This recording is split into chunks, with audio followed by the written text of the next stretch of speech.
Wala na raw dahilan para pagsisihan pa ang mga bagay na tapos na. Dahil hindi naman daw ito mababalik pa at hindi mo na rin naman mababago ang mga nagawa mo. Ikaw, agree ka ba sa kasabihang do not cry over spilled milk? Yun ang ibig sabihin nun, di ba? So eto na nga at huwag na nating patagalin pa ang ating tampok na kwento for today's video dito lamang sa programang Dear Mama Mia.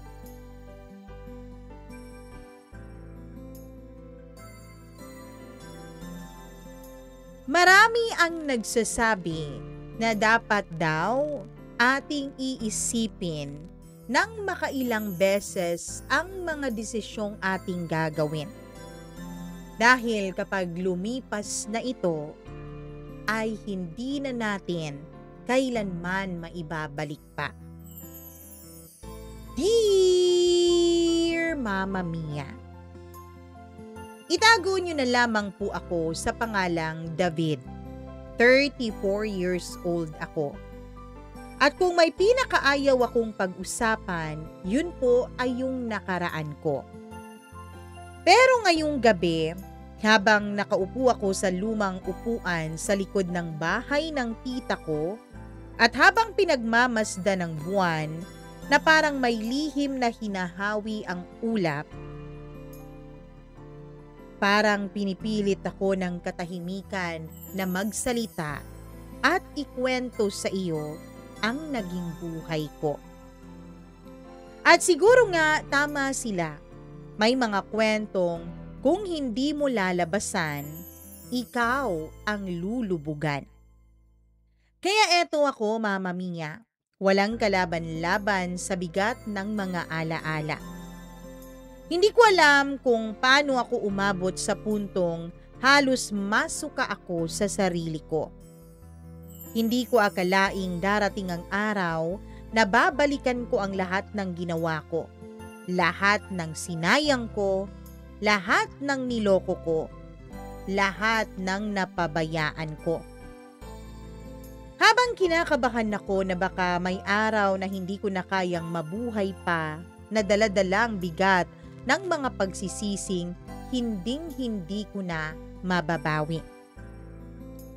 Madalas kapag nagigising ako sa madaling araw, pawis na pawis ako. Para bang nakikipaghabulan ako sa multo ng sarili kong konsensya. Sa pagtulog kong t-shirt na luma o sa pantulog kong t-shirt na luma at may butas na sa gilid, nakahiga ako pero pakiramdam ko nakaluhod ako sa harap ng lahat ng taong sinaktan ko. At kung may isang mukha na pinakaayaw kong maalala, yun ay si Althea. Ang babaeng hindi ko dapat iniwanan. Ang babaeng dapat ay minahal at aking inalagaan. Ang babaeng ako mismo ang nagtulak palayo, kahit ako ang unang nangakong hindi ko siya bibitawan. Hindi ko alam kung paano ako naging ganto. Dati, ako yung tipong masipag, masayahin, maabilidad. Pero nung dumating ang pera, mga barkada at tukso, unti-unti kong sinira ang mundo ko. Parang may dalawang bersyon ako, Mama Mia. Isang mabait at mapagmahal na lalaki at isang makasarili at pabayang nilalang. Pero Mama Mia, pinili ko yung mali. Paulit-ulit. Hanggang sa dumating yung gabing nagbago ang lahat. Pero bago yun, kailangan kong balikan kung paano ako nagsimulang maligaw. Nagsimula ang lahat nung na-promote ako sa trabaho. Sir David na raw ako sa opisina. Kahit ako, hindi ako makapaniwalang may tumatawag sa akin ng ganon. Dati naman akong taga-encode lang, yung tipong tahimik sa pwesto, pero masipag at hindi nagrereklamo. Pero nung umangat ako, parang may tumubo na yabang sa loob ko na hindi ko agad napapansin. Sabi ni Mama, "Anak, ingat ka sa pag-angat ha. Mas madaling lumaki ang ulo kaysa sa puso." Ngumiti lang ako noon. Akala ko simpleng paalala lang yon.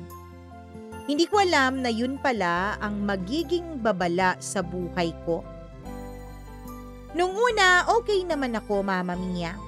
Pero nung unti-unting dumami ang nakaasa sa akin, dumami na rin ang tukso. Yung mga barkada ko na puro inuman, biglang bumalik.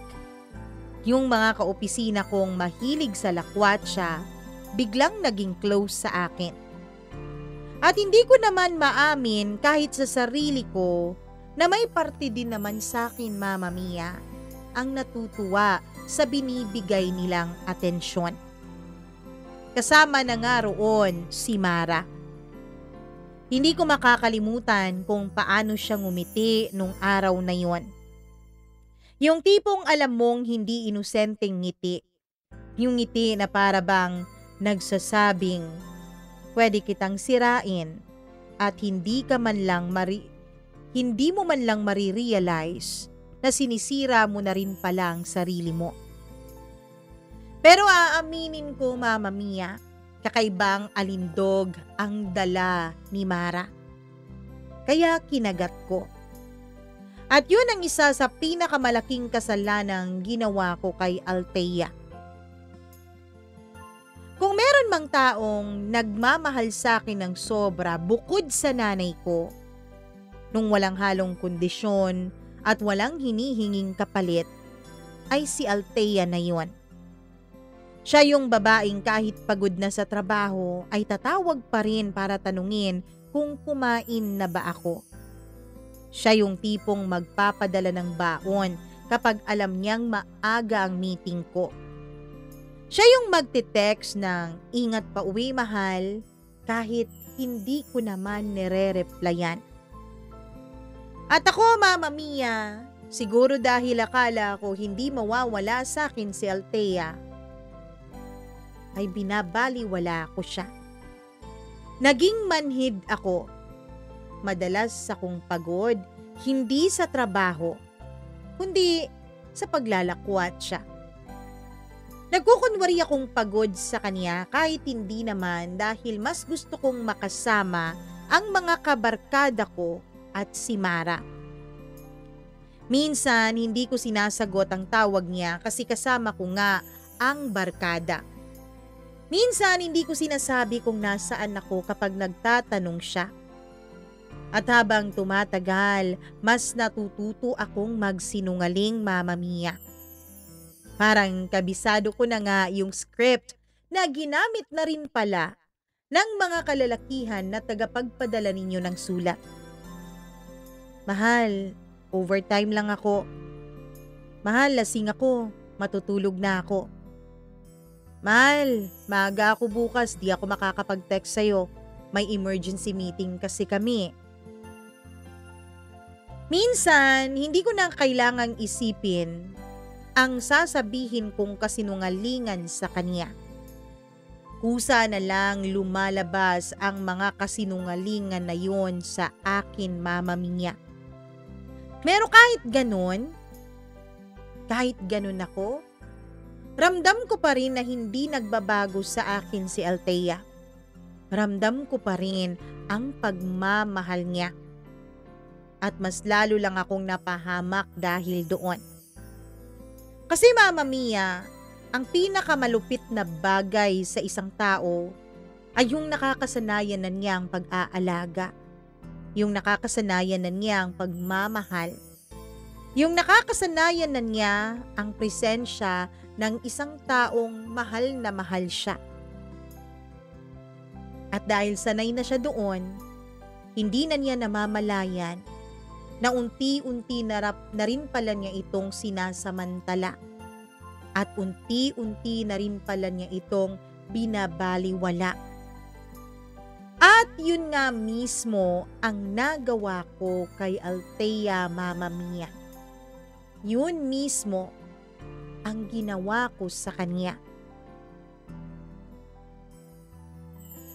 Minsan, may mga gabing parang wala naman talagang malaking nangyari. Pero kapag binabalikan mo, dun mo makikita na yung mga akala mo simpleng gabi lang, yun na palang simula ng pagguho ng lahat ng mga magagandang bagay sa mundo mo. At para sa akin, nagsimula po yun, Mama Mia, sa isang simpleng Friday night. Sabi ng boss ko sa opisina, "David, sama ka naman sa amin sa inuman. Bali, pre-team building na to. Pero dito lang naman sa labas. Huwag ka mag-alala, libre ko naman kayong lahat." Pagod ako noon, Mama Mia. Sa totoo lang, napagalitan ako nung araw na yun sa trabaho, kaya ang gusto ko na lang ay umuwi kay Althea. Kasi ilang araw ko na rin siyang hindi nakikita noon. Pero nung marinig kong sasama si Mara, hindi ko alam kung bakit. Pero parang may malamig na kiliting dumaan sa batok ko nung mabanggit pa lang ang kaniyang pangalan. At yun ang isa sa mga sandaling sana ay tinanggihan ko na lang. Pero hindi ko ginawa ang pagtanggi, Mama Mia. Dahil imbis na umiwas, mas lalo pa akong na-excite dahil kasama nga ang crush ko sa opisina. Sumama ako. Nakalimutan ko na ang galit at inis ko sa boss ko dahil napagalitan niya ako. Nagsimula ang gabi sa simpleng kwentuhan. Tawanan, asaran, inuman.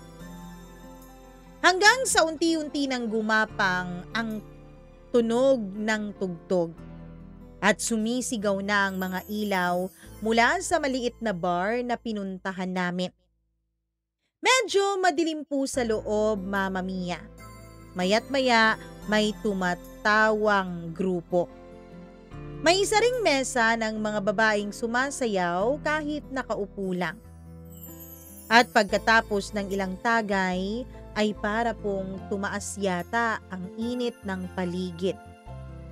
Nakakakita na ako ng mga pulang ilaw, Mama Mia. Dapat 'di ba kung pula ang ibig sabihin ay tigil na? Pero ewan ko ba, bakit ang pula nung gabing yun ay sobrang kaakit-akit sa aking paningin. At bumaba po ang boses ng konsensya ko. Halos hindi ko na marinig ang hina ng boses ng aking konsensya. Mara sat beside me. Hindi ko alam kung aksidente o sinadya niya ba talaga. Pero lumapit siya. Nakikipag-usap pa siya sa mga kasamahan namin pero yung kaniyang katawan ay tila may sariling plano. Dahil naramdaman ko at kitang-kita ko ang galaw niya kahit madilim pa sa bar na yon, na ang katawan niya ay unti-unting lumalapit sa akin. Nakasuot siya ng manipis na blouse na kulay pula. At amoy niya yung pabango niya na parang yung pangalan ay tila temptation. Kung may sarili man itong label, alam ko, tukso o temptasyon ang tawag noon. Dahil ganun siya eh. "Sir David, hindi ka yata masyadong nagsasaya ah." Sabi niya sa akin ng pabulong. Tapos parang sinadya pa niya, Mama Mia, na lagyan ng maraming hangin ang pagsasalita niya. At nung ang mga hangin mula sa kanyang bibig ay dumampi sa aking balat, ay nanayo ang lahat ng balahibo ko sa katawan. Hindi ko sinagot ang sinabi niya. Tumawa lang ako ng pilit kahit ang totoo, Mama Mia, ay unti-unti ko nang nararamdaman ang paggapang ng tukso sa aking katawan. Unti-unti na akong naliligaw sa mga titig, ngiti at bulong ni Mara. Yung tipong alam mong mali, pero hindi ka naman tumatayo para umalis, para makaiwas sa pagkakamali. Bagkus ay parang gusto mo pang tantyahin kung hanggang saan ang pagkakamaling yun. Maya-maya pa ay tumagilid ang katawan niya at sumandal siya sa braso ko.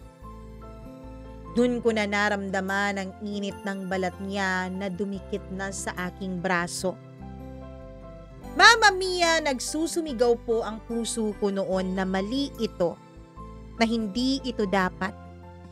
Na may naghihintay sa akin na isang babaeng mahal na mahal ako ng buo. Isang babaeng kanina pa text ng text at tawag ng tawag pero hindi ko naman pinapansin dahil nag-e-enjoy ako sa atensyon ni Mara sa akin. Pero Mama Mia, kahit alam kong mali iyon, may parte din sa sarili ko na tila nagsasabing wala namang makakaalam. At yun yata ang pinakamalaking kasinungalingang sinabi ko sa aking sarili. Kinagabihan, pag uwi ko ay nagulat ako. Nandun pa pala sa unit ko si Althea at gising pa pala siya, Mama Mia. Nakaupo siya sa sofa, hawak ang 2 tasa ng mainit na tsokolate. Na tila ba alam niya na papauwi na ako. Ngumiti siya nang makita ako. Pero ako, parang biglang lumamig ang buong katawan ko. Hindi pa niya sinasabi ang kahit na ano. Pero pakiramdam ko, Mama Mia, sa sobrang guilty ko ay may makikita siya sa mukha ko. May maaamoy siyang amoy na hindi galing sa akin. Na may mapupuna siyang kakaiba. Siguro ito yung tinatawag nilang guilt. At siguro ito ang dahilan kung bakit may tinatawag na women's intuition.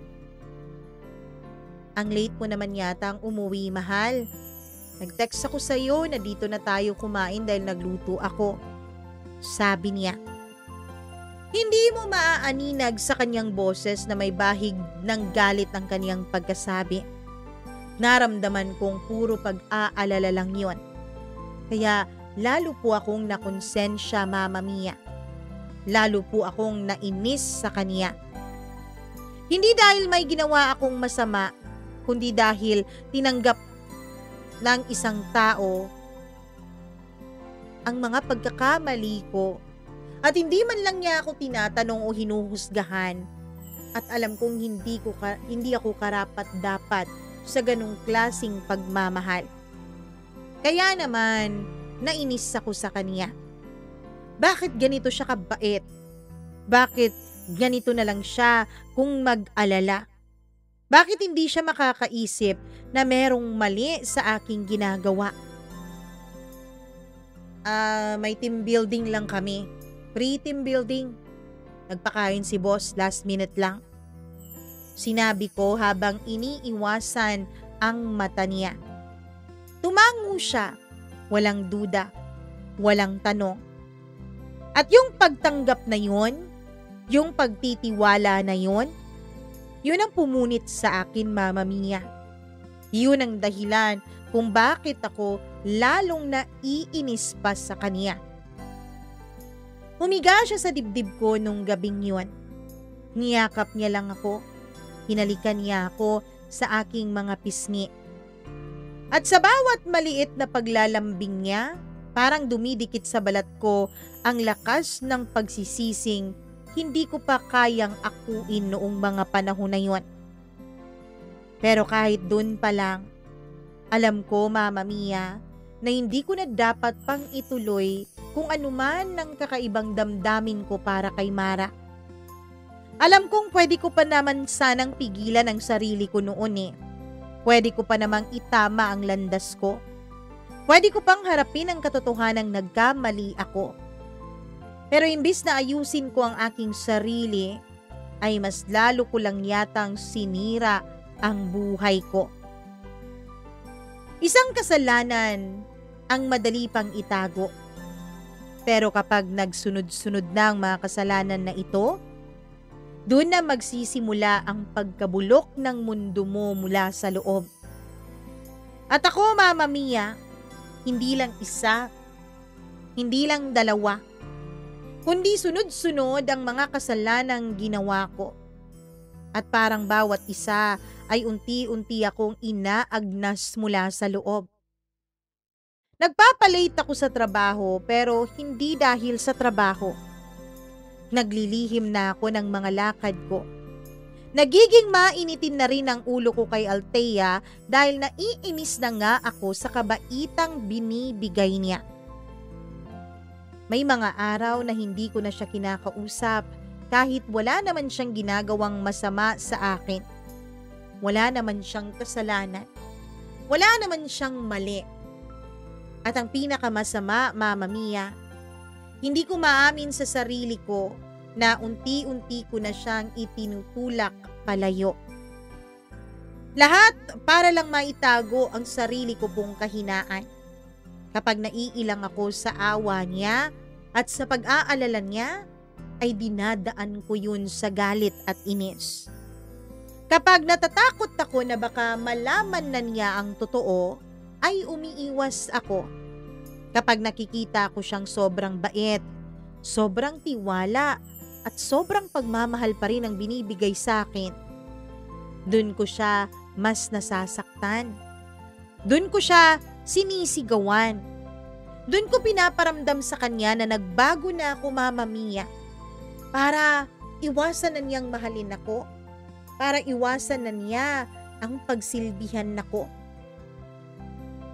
Pero hindi po nawawala ang pagmamahal, pag-aaruga, at syempre ang pang-uunawa ni Althea sa akin. Imbis na magbago ako, Mama Mia, dahil nakita ko na unconditional nga ang pag-ibig niya, ay lalo pa akong grumabi.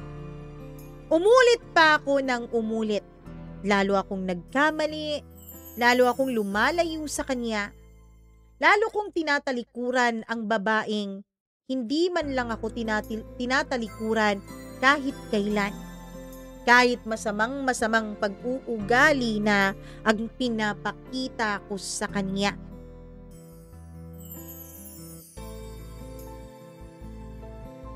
Hindi ko alam, Mama Mia, na darating pala yung gabi na yon. Yung gabing yon na ako mismo ang gigiba sa babaeng mapagmahal, masayahin, at pagkatapos nun, hindi ko alam, Mama Mia, na wala na rin pala akong babalikan pagkatapos ng lahat ng pagkakamaling ginawa ko kay Althea. Mama Mia, hindi ko alam kung bakit kahit lumipas na ang maraming taon, malinaw pa rin sa akin ang gabing yun. Parang nakaukit sa utak ko. Parang kahit anong pilit kong kalimutan ay binabalikan ito ng pusa ng aking konsensya.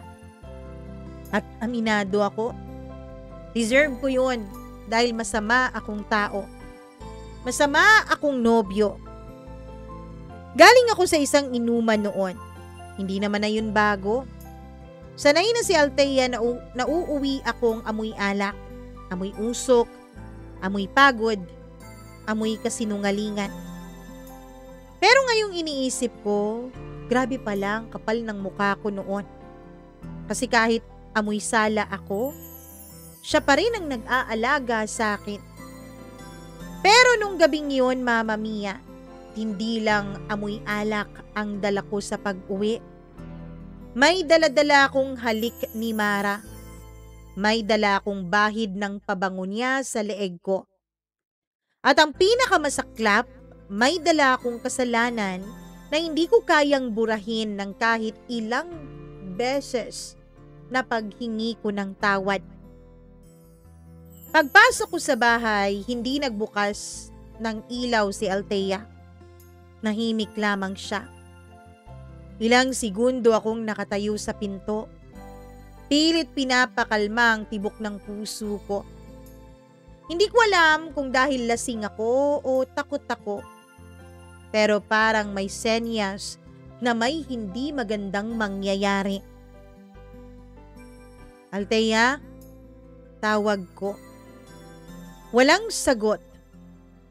Naglakad ako papunta sa sala at doon ko siya nakita.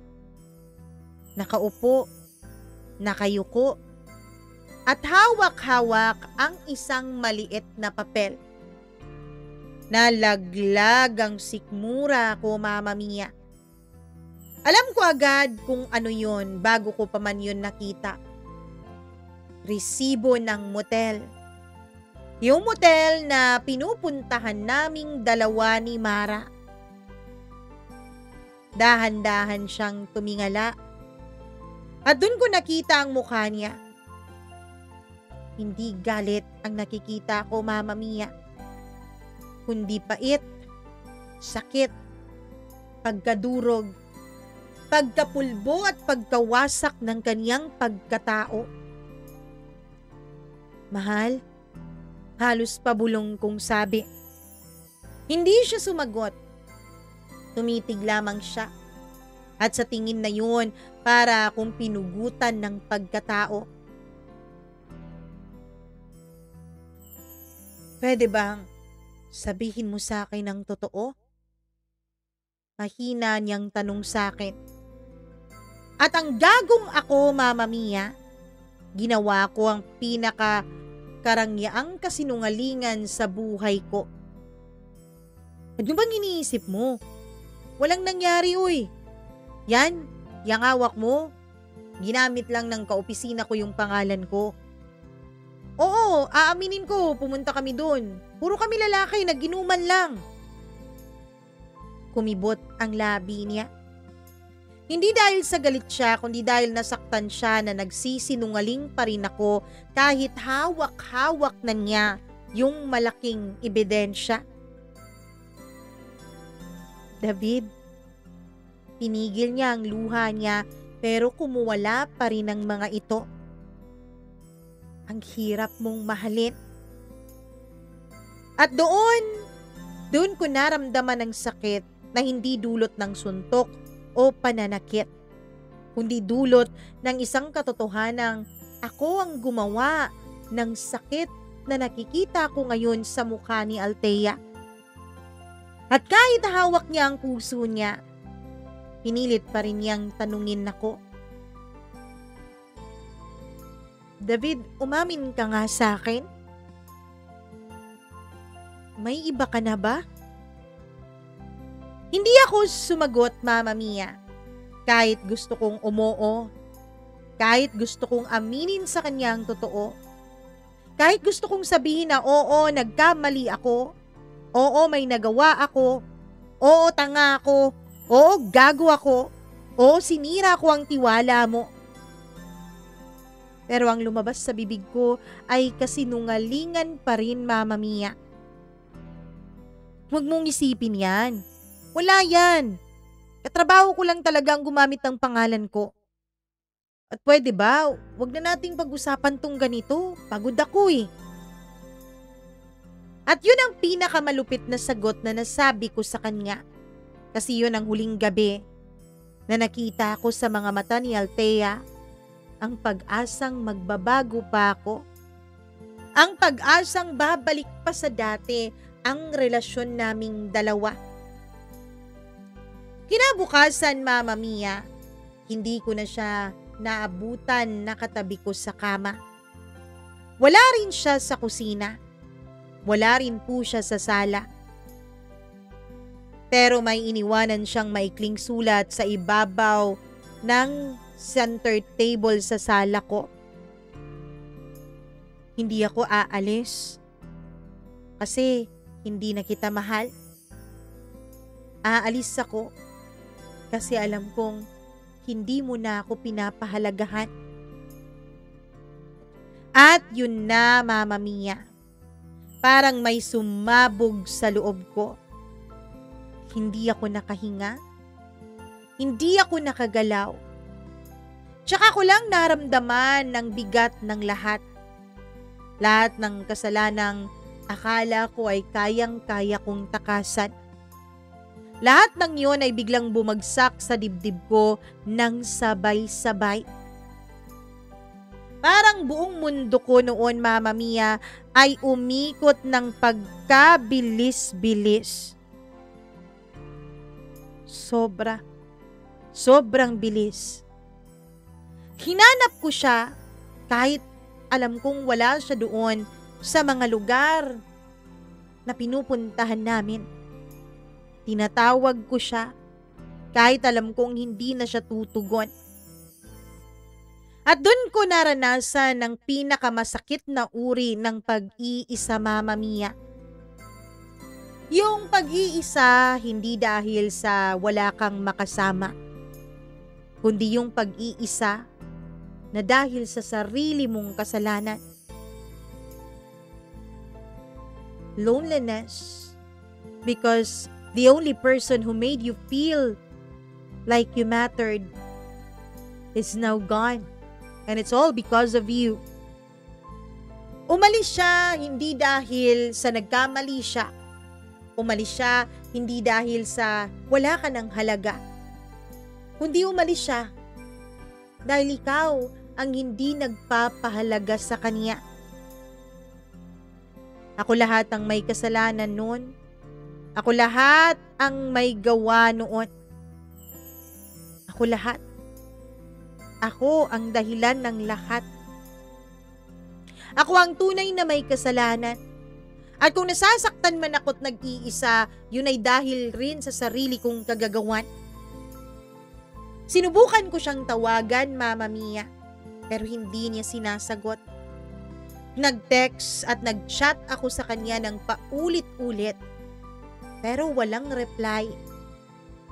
Humabol ako sa bahay nila. Pero ang sabi ng kaniyang pamilya ay hindi pa raw siya umuuwi. At habang lumilipas ang oras, para akong kinakain mula sa loob. Yung tipong gusto mong sumuka, gusto mong sumigaw, gusto mong ibalik ang lahat sa kahapon pero huli na ang lahat. Hindi mo na magagawa pa yon.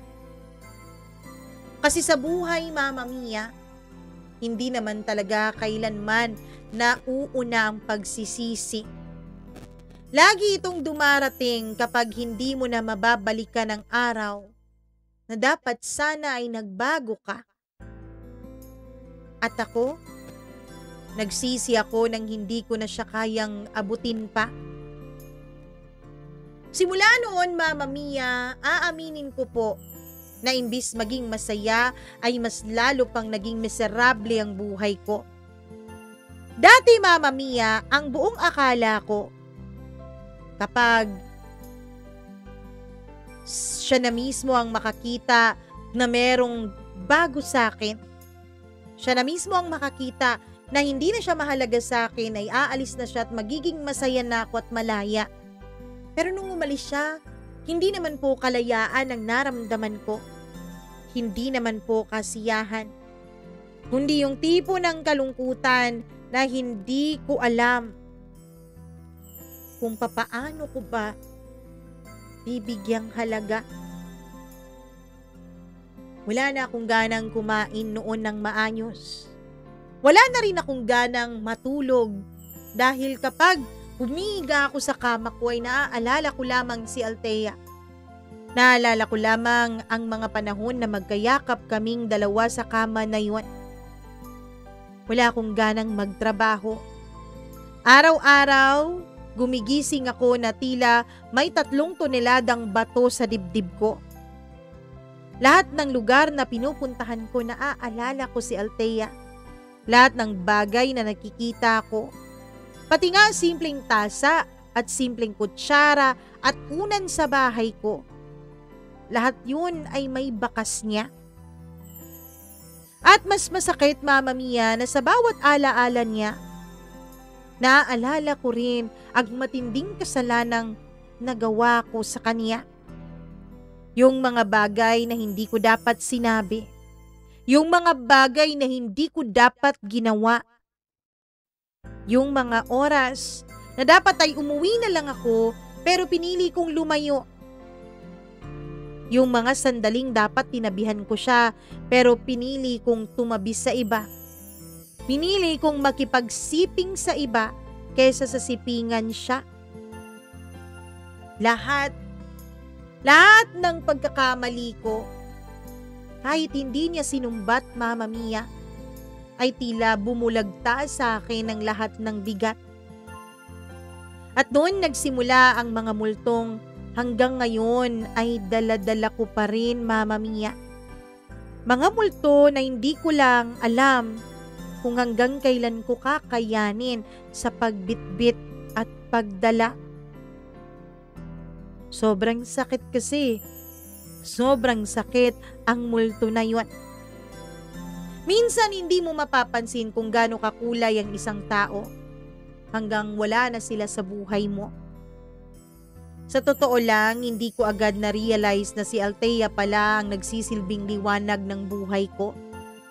Kasi habang nandun siya, habang araw-araw ko siyang kasama, habang naririnig ko ang boses niya ay parang natural na lang ang lahat.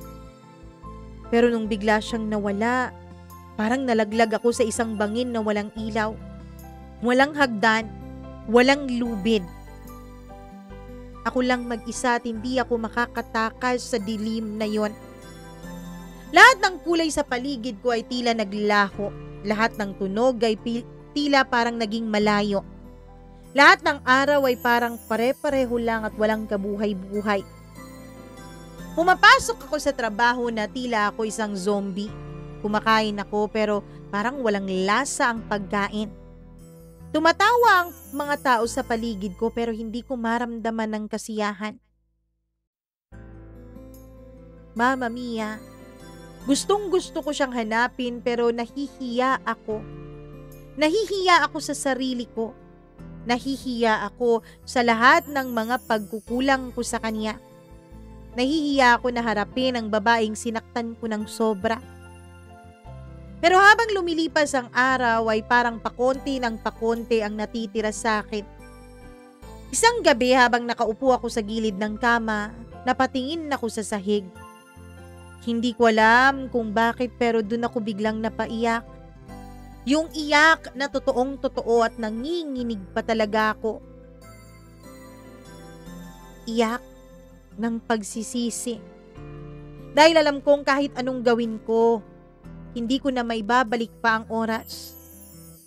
Yung simpleng pang-umagahang inihahanda niya, yung mga maliliit na post-it notes niya sa ref kapag nauuna siyang umalis, yung pagyakap niya sa likod ko habang nagtututbrush ako, yung pagtawa niyang may kasamang pagtapik sa balikat ko, lahat yun ay naging multo sa akin. Pero may mga pagsisising parang hangin lang, dadaan at lilipas. Meron din namang pagsisisi na parang lason, dumidikit, tumatagos. At unti-unting nilalason ng kaluluwa mo hanggang sa hindi ka na makahinga pa. Ganun yung akin, Mama Mia eh.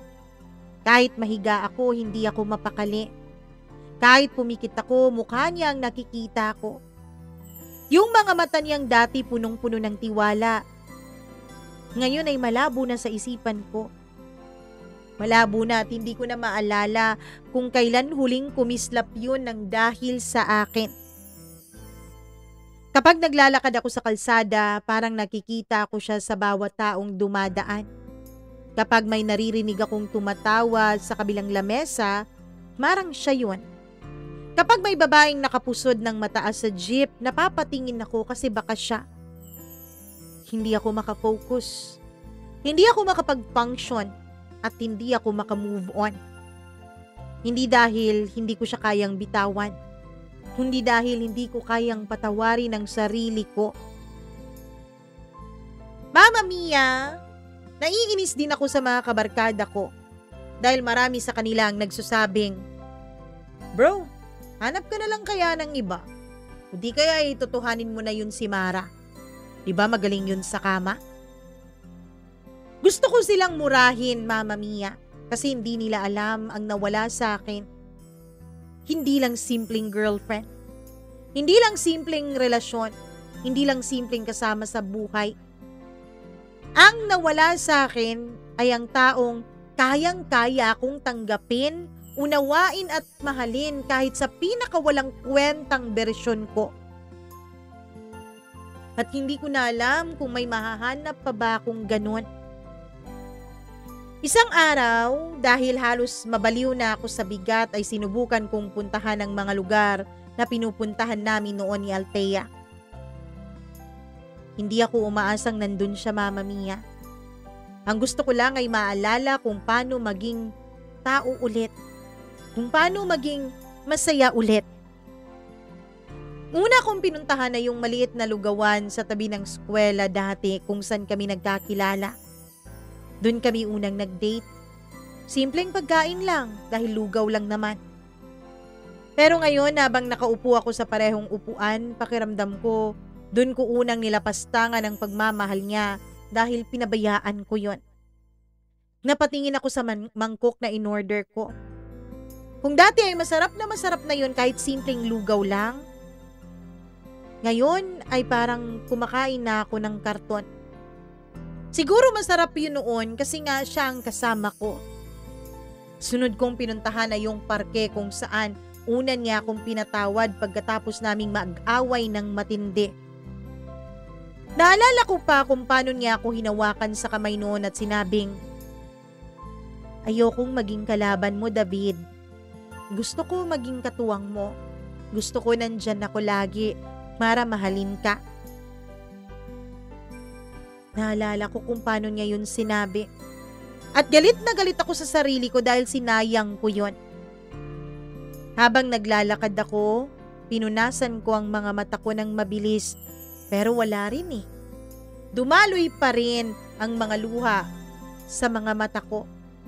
Hindi dahil naging melodramatic na ako, kundi dahil dun ko lang na-realize na walang mas masakit pa sa pagsisising dumating nang alam mong wala ka ng second chance.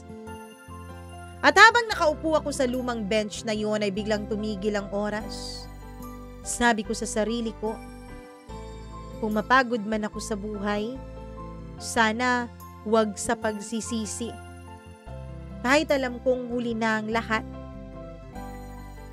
Nang akala kong wala nang masasakit pa sa pinagdadaanan ko ay dumating ang balitang yon. Isang gabi habang naglalakad ako pa uwi ay may nakita akong common friend naming dalawa ni Althea, si Justin. Nakangiti siya nung una pero nang makita niya ako ng malapitan ay nag-iba ang tingin niya. Parang may inis, parang may galit.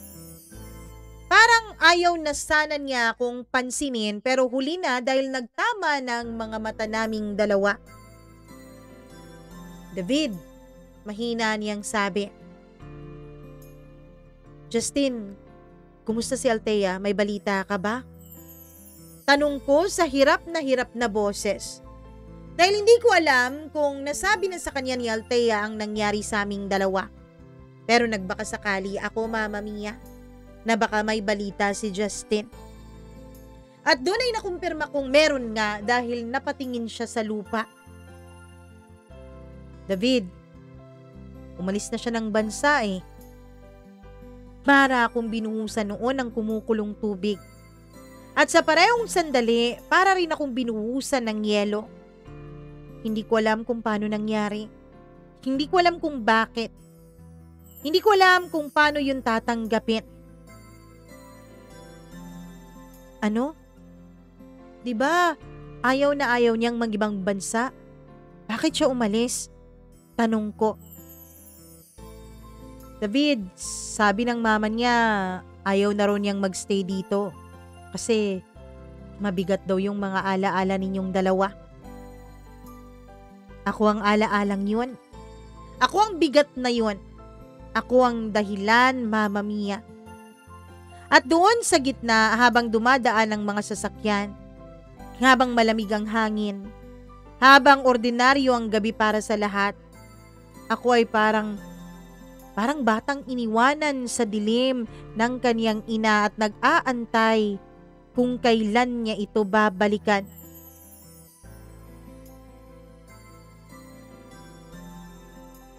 Mama Mia, ang sakit. Ang sakit sa dibdib ko nung mga sandaling yun. Simula nang malaman kong umalis si Althea ng bansa ay hindi na ako naging normal ulit. Kung dati ay nahihirapan akong matulog, ngayon ay hindi na ako nakakatulog nang hindi umiinom ng pampatulog. Hindi na ako makatawa gaya ng dati kahit pilitin ko.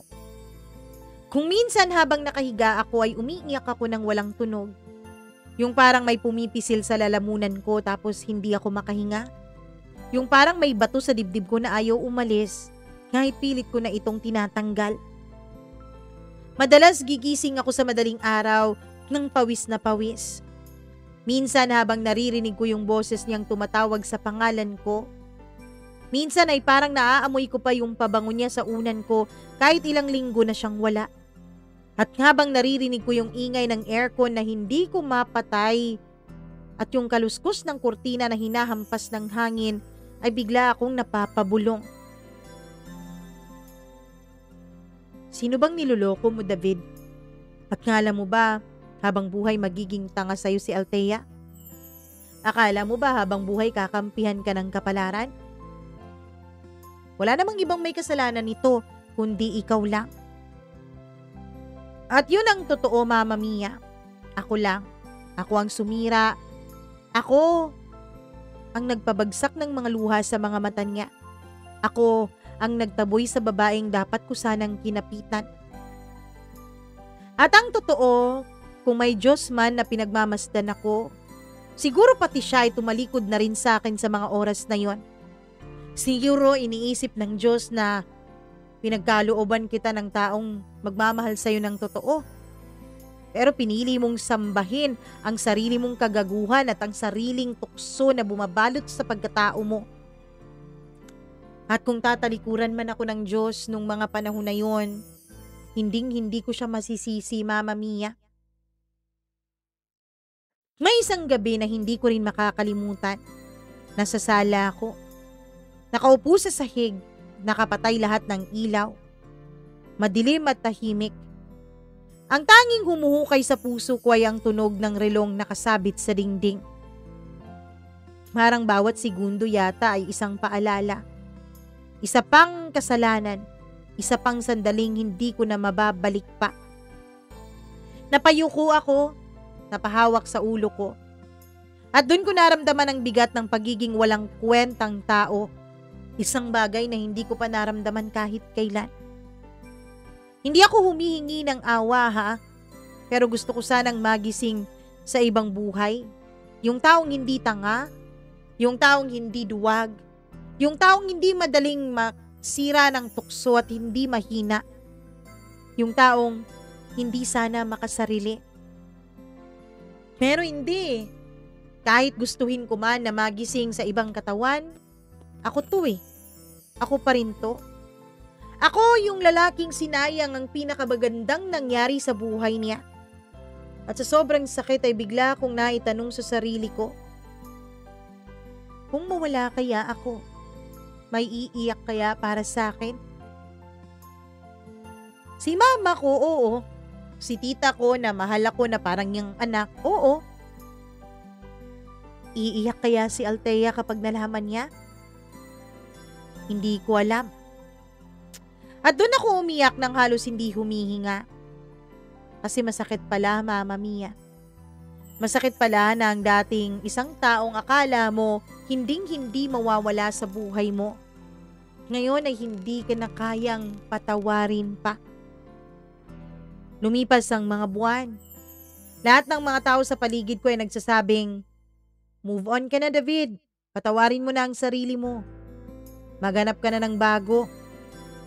Naku, kalokohan yung nararamdaman mo. Kung unang mga linggo pa sana, oo, maiintindihan ka namin. Pero bro, Ilang buwan na ang lumipas oh. Halos 1 taon na. Sandamakmak naman ang babae sa mundo. Bakit magpapakaawa ka dyan kay Althea?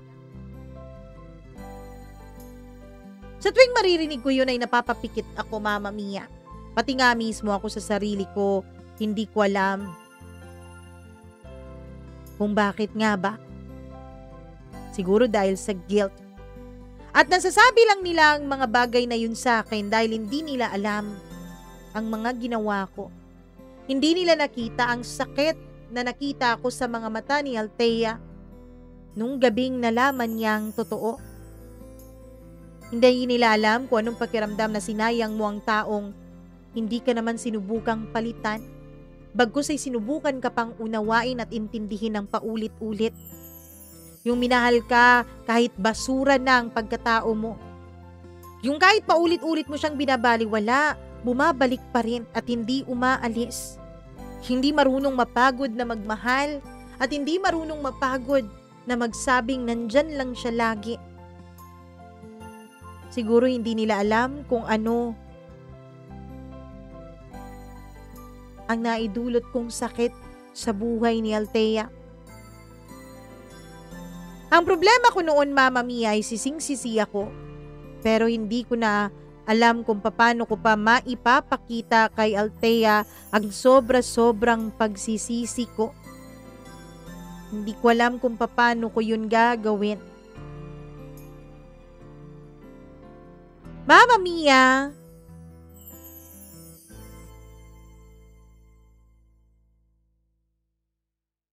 Isang umaga, naglakad ako papunta sa bahay ni na Althea. Hindi ko alam kung alam na ng mga magulang niya ang nangyari. Hindi ko alam kung anong sasabihin ko sa kanila. Kung anong maririnig ko. Kung tatanggapin ba nila ako o bubulyawan, pero alam ko kailangan ko yung gawin. Pagdating ko ay nakita ko ang mama niya sa harap ng pinto. Nagulat siya nang makita ako. Hindi ko naman nakitaan ng galit ang mukha niya, pero hindi rin naman siya masaya. Ramdam ko na malungkot ang mama niya. Siguro dahil wala si Althea. Si Althea kasi ay nag-iisang anak nila, kaya mahal na mahal nila ito. David, naparito ka. Hindi ko alam kung paano ko sasagutin yon. Pero lumuhod ako sa harap niya. Literal na lumuhod ako, Mama Mia. Manghihingi po sana ako ng tawad. Wala naman po akong hinihinging kapalit.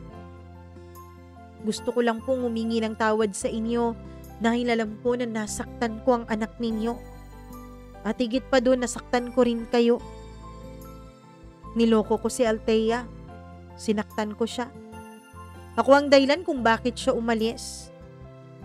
Wala na akong mukhang maipapakita pa, pero gusto ko sanang malaman po ninyo, tita, na nagsisisi po ako. Hindi siya agad nagsalita, pero pagkatapos ng ilang segundo ay parang 1 oras na noon sa sarili ko, Mama Mia. Lumuhod siya para kausapin ako at marahan niyang hinawakan ang balikat ko.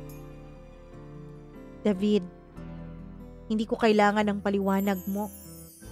Hindi ko kailangan ng mga detalye. Ang kailangan lang naming malaman ay kung natuto ka na ba sa nagawa mo. At doon tumulo na ang mga luha ng mga mata ko na hindi ko napipigilan. Natuto po ako, pero sa pinakamahirap na paraan. Kailangan pa niyang mawala at umalis. Tumango siya. Pagkatapos noon ay sinabi niya sa akin, David, kahit anong gawin mo, kahit anong pagsisisi mo, hindi mo na siya pwedeng pabalikin pa sa'yo. Nasaktan ng sobra si Althea. Pagkatapos ng gabing yon ay halos ikamatay ko sa sobrang bigat ng konsensya ko, Mama Mia. Nung sinabi sa akin ng mama niya ang mga ginawa ni Althea, nag-attempt pala siya na tapusin ang buhay niya sa sobrang sakit ng pinaranas ko sa kanya. Buti na lang, Mama Mia, at naagapan daw nila ito at hindi natuloy. Sobrang bigat ng konsensya ko noon. Sobra. Hindi ko alam. Hindi ko alam kung paano ko yun aayusin. Mama Mia, ang sabi sa akin ng mama ni Althea ay may iniwan daw atang mga sulat sa akin si Althea sa bahay ng kanyang best friend. Sa jeep papunta sa bahay ng best friend niya ay nanginginig ang kamay ko. Parang hindi ko alam kung kakayanin ko ba ang mabasa ko doon. Nasa labas ako ng gate ng bahay ng kanyang best friend. Hindi ko alam kung kakatok ba ako. Tumayo lang ako doon ng ilang minuto. Hindi ko kasi alam, Mama Mia, kung handa na ba ako na makita ang mga liham na sinasabi ng mama ni Althea. Hindi ako makagalaw. Hindi ko magawang kumatok. Hindi ko magawang tumawag. Takot, guilt at hiya ang sabay-sabay ko lahat na naramdaman. Hanggang sa isang pamilyar na boses ang tumawag sa akin.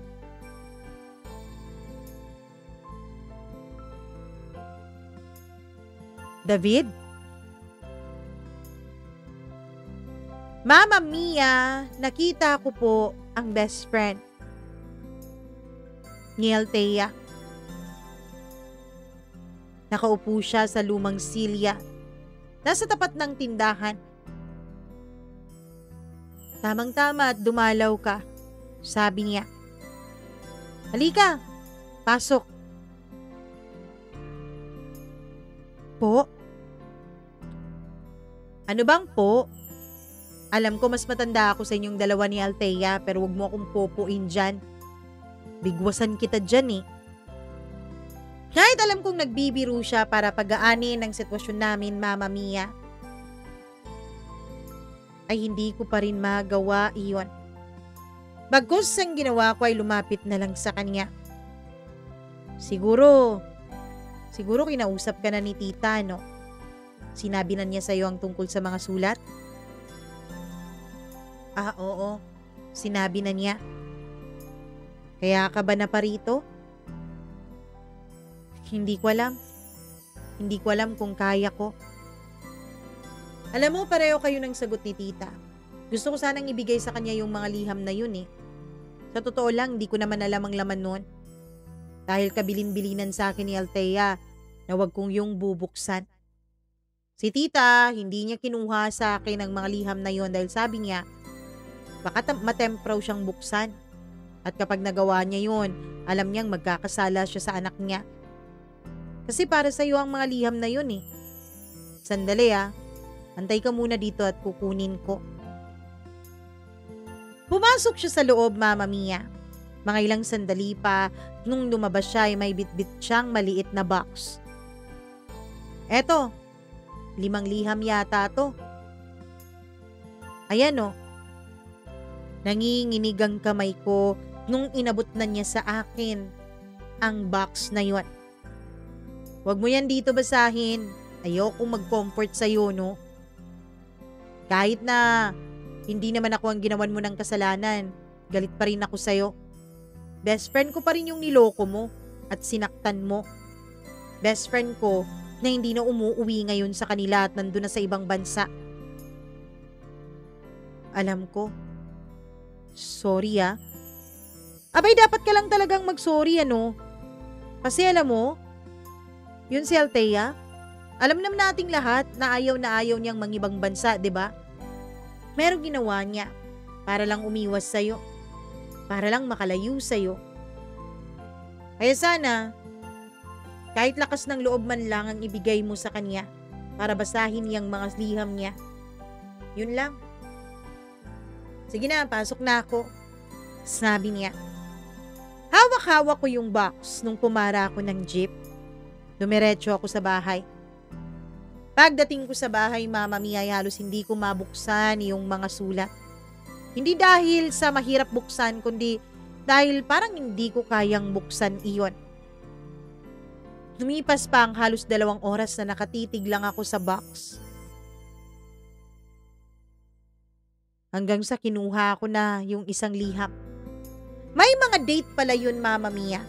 Inuna ko ang pinakaluma. Doon ko nakita na liham pala niya yun simula nung mga may nagbabago na sa akin. Ngayon, napansin kong nagbago ka, mahal ko. Napansin ko na lagi ka na lang nag-overtime ng 2 linggo na. May mahal ka na bang iba? Alam ko naman na darating talaga ang panahon na magkakasawaan tayo. Pero mahal kita eh. Kaya pipilitin kong ilaban to hanggat wala akong makita na kahit na ano. Yung pangalawang liham, Mama Mia. Ngayon, napansin ko na may ibang amoy sa pabango mo.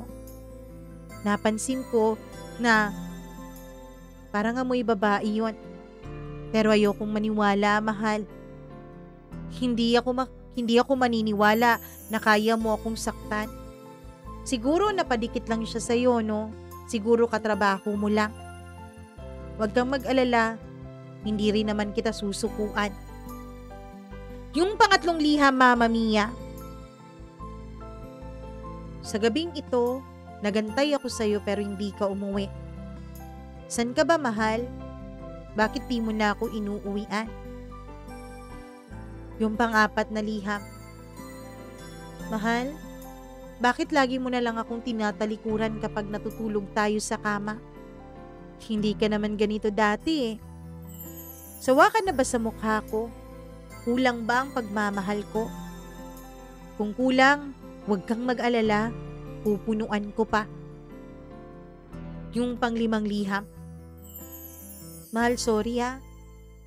Sorry kung hindi ko na magagawa ang pangako ko sa'yo. Hindi ko na magagawang samahan ka at intindihin ka kahit anong mangyari. At yung sakit-sakit eh. Napakasakit. Pero, hindi mo naman kasalanan kung magmahal ka ng iba. Siguro nga, hindi talaga ako sapat para sa'yo. Ang hiling ko lang, sana maging masaya ka, mahal. Sana tama ang desisyon mo. Ako na ang lalayo para hindi ko na maistorbo pa ang buhay mo. Salamat. Noon ako napahagulgol ng sobra-sobra. Kahit sa huling sandali, hindi pa rin galit sa akin si Althea. Kahit ako ang nagloko, kahit ako ang nagkamali, siya pa rin itong umiintindi. Hindi pa rin ako iniiwanan. Pero, lahat pala, kahit ang pinakamabait na tao ay nauubos din kapag inabuso. Pagkatapos kong mabasa ang mga sulat na yon, ay ginawa ko ang lahat para makontak siya pero wala. Hindi talaga binibigay sa akin ng best friend niya at ng mga magulang niya ang kontak para kay Althea. Hanggang sa lumipas na nga ang 5 taon. Nabalitaan ko, Mama Mia, na kinasal na pala si Althea dun sa ibang bansa. Sa Pinoy din. Nakita ko ang social media niya. Social media nung lalaki. Nakapost si Althea na tila ba proud na proud siyang ito ang kanyang napangasawa. Lagi siyang may post na nakatutulog si Althea. May post siya na binibigyan niya ito ng bulaklak. May post siya ng pasasalamat dahil sa pag-aalaga ni Althea. Proud na proud siya na ipangalandakan sa buong mundo na ang kanyang asawa ay isang napakabuting babae. Mama Mia, inggit na inggit po ako. Kung hindi ko sana niloko si Althea, di sana'y ako ang lalaking yon. Hindi ko man lang maigawang ma-post si Althea noon. Hindi ko man lang magawang ipagmalaki siya. Pero ang lalaking to, proud na proud siya na si Althea ang asawa niya. Alam kong deserve ni Althea ang lahat ng bagay na meron siya ngayon, Mama Mia. Deserve niya ang labis-labis na pagmamahal. Dahil labis din naman siya kung magmahal. Mama Mia, maraming salamat po sa pagbabasa mo nitong liham ko. Hanggang dito na lamang, labis-labis na nagsisisi. David.